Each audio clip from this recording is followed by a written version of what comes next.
Queridos irmãos e irmãs, estimada comunidade cristã, nós acabamos de celebrar a Páscoa, que festeja, como imagino todos sabem, a ressurreição de nosso Senhor Jesus Cristo. Mas Páscoa terminou, a vida continua, o mundo continua girando, como dizem alguns, e a pergunta que nos acompanha agora neste segundo domingo da Páscoa poderia ser: como a fé em Cristo, no Cristo ressuscitado, se concretiza neste mundo em que nós vivemos? Na verdade, esta pergunta ocupa os cristãos desde o início do cristianismo. Como a fé no Cristo vivo se concretiza em nossa vida? Qual é a nossa missão como cristãos? Qual a tarefa da comunidade no mundo em que ela está inserida? Se quisermos ser coerentes com o Evangelho daquele que nós reconhecemos e confessamos como nosso Senhor e Salvador, Jesus Cristo, então precisamos sempre de novo refletir sobre estas questões. E hoje nós queremos fazê-lo com base no texto bíblico indicado para a pregação deste segundo domingo da Páscoa, que é Atos dos Apóstolos, capítulo 4, os versos 32 a 35, que nós pedimos para o Silvio Schroeder, que é do grupo de estudo bíblico aqui da paróquia, fazer a leitura. Então acompanhemos com atenção este trecho das Escrituras. Atos 4, 32 a 35. Todos os que creram pensavam e sentiam do mesmo modo. Ninguém dizia que as coisas que possuía eram somente suas, mas todos repartiam uns com os outros tudo o que tinham. Com grande poder os apóstolos davam testemunho da ressurreição do Senhor Jesus, e Deus derramava muitas bênçãos sobre todos. Não havia entre eles nenhum necessitado, pois todos os que tinham terras ou casas as vendiam, traziam o dinheiro e o entregavam aos apóstolos. E cada pessoa recebia uma parte de acordo com a sua necessidade. Lucas, que é o autor deste livro, Atos dos Apóstolos, nos apresenta dois relatos sobre como viviam os cristãos na primeira comunidade cristã que surgiu em Jerusalém a partir do grupo dos discípulos de Jesus. O primeiro destes relatos nós temos em Atos capítulo 2, versos 42 a 47. E o segundo relato é este que nós acabamos de ouvir, Atos 4, capítulo 4, versos 32 a 35. Em Atos 2, Lucas, o autor do livro, cita pelo menos 4 características sobre a igreja de Jerusalém, a comunidade cristã de Jerusalém. A pregação da palavra, a comunhão intensa dos irmãos da comunidade, das irmãs da igreja, o que incluía a ceia do Senhor, a prática da oração e da intercessão uns em favor de outros e a assistência aos necessitados. Assim, Atos capítulo 2. Já em nosso texto, capítulo 4, o autor explica melhor como esta assistência aos necessitados acontecia na prática. E o objetivo do autor do livro, Lucas, é demonstrar como a fé no Cristo vivo, no Cristo ressuscitado, se concretiza na vida comunitária e no testemunho dos cristãos no mundo. O destaque de nosso texto, sem dúvida alguma, é: fé cristã se vive em comunhão interna que resulta em testemunho e serviço para fora. Gostaria que nós marcássemos isso. Fé cristã se concretiza por uma comunhão interna daqueles que creem, mas que resulta em testemunho e serviço para fora da igreja. Esta comunhão entre os cristãos acontecia em 2 espaços.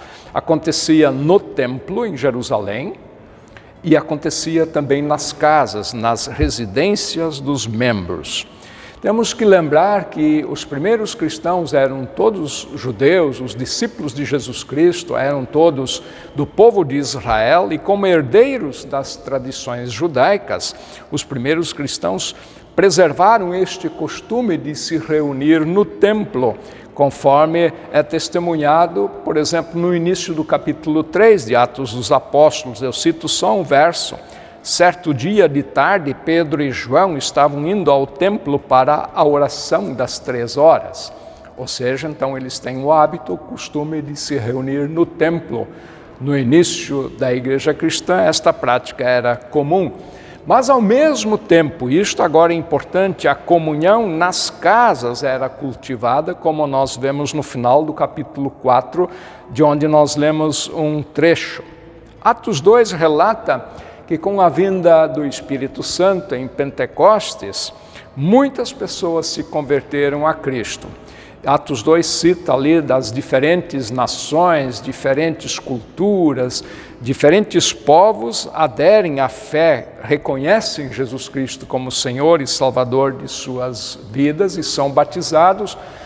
Lucas, o autor, diz que naquele dia houve um acréscimo de cerca de 3.000 pessoas, por isso Pentecostes normalmente é festejado como sendo o início oficial da comunidade da igreja cristã.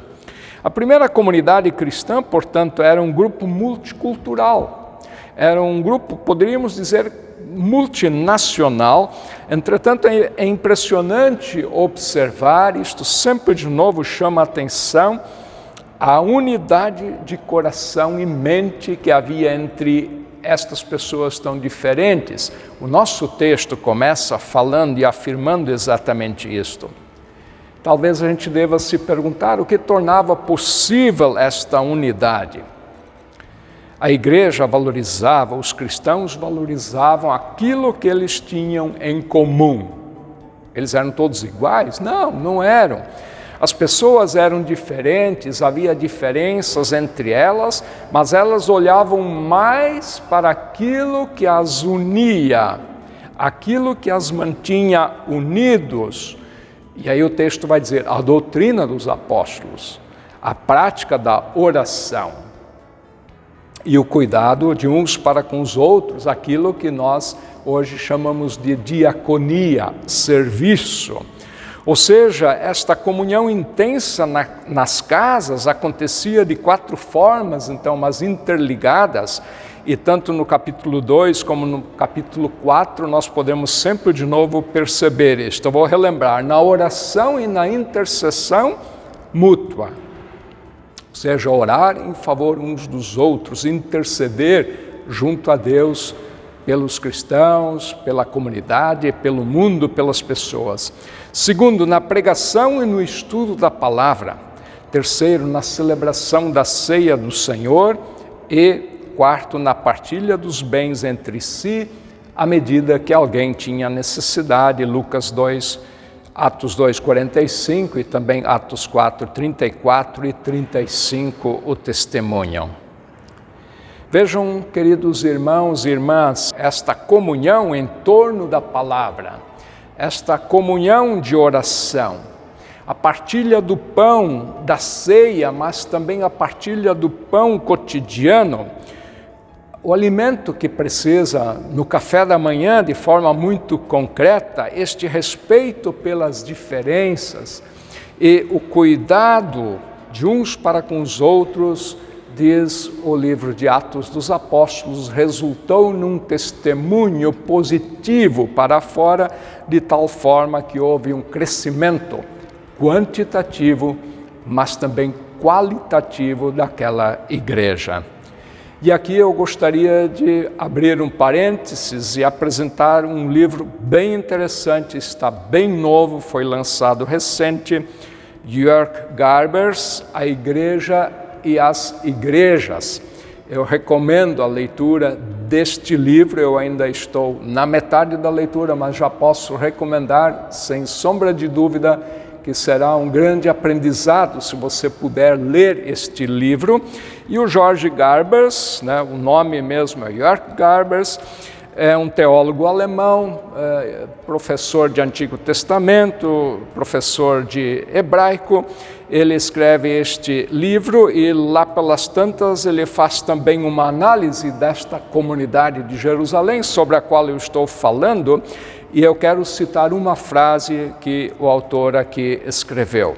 Ele diz assim: a superação das diferenças sociais, a fé vivida no dia a dia e a comunhão intensa entre os cristãos despertavam o interesse dos não cristãos para o cristianismo.